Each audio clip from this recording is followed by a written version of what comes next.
The star Atlanta rapper admitted to 6 counts, including participating in criminal street gang activity, ending his role in the longest trial in Georgia history. Like and subscribe NewzClub for more updates. The star Atlanta rapper Young Thug pleaded guilty to participating in criminal street gang activity in a dramatic courtroom scene on Thursday, bringing his starring role in the longest trial in Georgia history to an unexpected conclusion after bumpy witness testimony complicated the state's prosecution. After hearing sentencing recommendations from both sides, the judge in the case, Paige Reese Whitaker, sentenced Young Thug, born Jeffrey Williams, to time served, plus 15 years of probation. He was released Thursday night, according to Fulton County Jail records. Mr. Williams, 33, was matter-of-fact as he admitted to 6 counts, including possession of drugs and firearms, before turning contrite as he addressed the courtroom.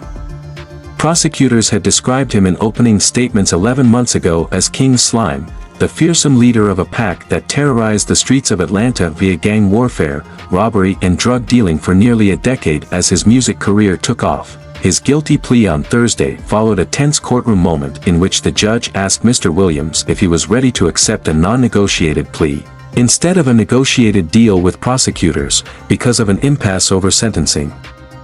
Mr. Williams, looking stricken, conferred with his lawyers briefly before the judge called a recess to allow him to decide.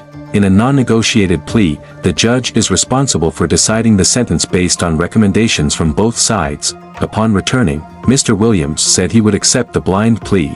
He also pleaded no contest to 2 additional counts, leading a criminal street gang and conspiracy to violate the RICO Act, the state's racketeering law. The state recommended a sentence of 45 years, with 25 served in custody followed by 20 years on probation.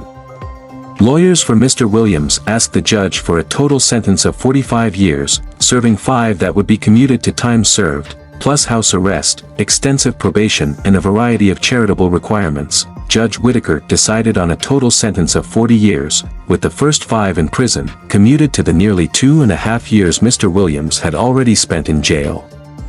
If he is not successful in completing 15 years of probation, the judge said, he could be made to serve 20 additional years in custody. She also ruled that Mr. Williams would be required to stay away from Metro Atlanta for the first 10 years of his probation. Barring certain exceptions, take random drug tests, make anti-gang presentations to groups of children 4 times annually and perform 100 hours of community service per year while on probation, and refrain from promoting gangs or being around known gang members, excluding his brother, Quintavis Greer, the rapper Unfunk, and Sergio Kitchens, known as Gunna, who is signed to Mr. Williams's label. In a statement to the judge before she decided her sentence, Mr. Williams apologized to those involved and asked for leniency. The judge said her sentence was influenced by the fact that prosecutors had previously presented a much more lenient deal of 15 years probation if Mr. Williams agreed to special conditions and would take ownership and responsibility for being the leader of YSL. He denied the offer. Mr. Williams's plea came as his 2 remaining co-defendants indicated that they planned to continue at trial. Diamante Kendrick, known as the rapper Yak Gotti, and Shannon Stillwell, known as SB or Shannon Jackson, stand charged with a 2015 murder, in addition to other counts that prosecutors said kicked off a violent years-long back and forth between 2 local factions of the National Bloods.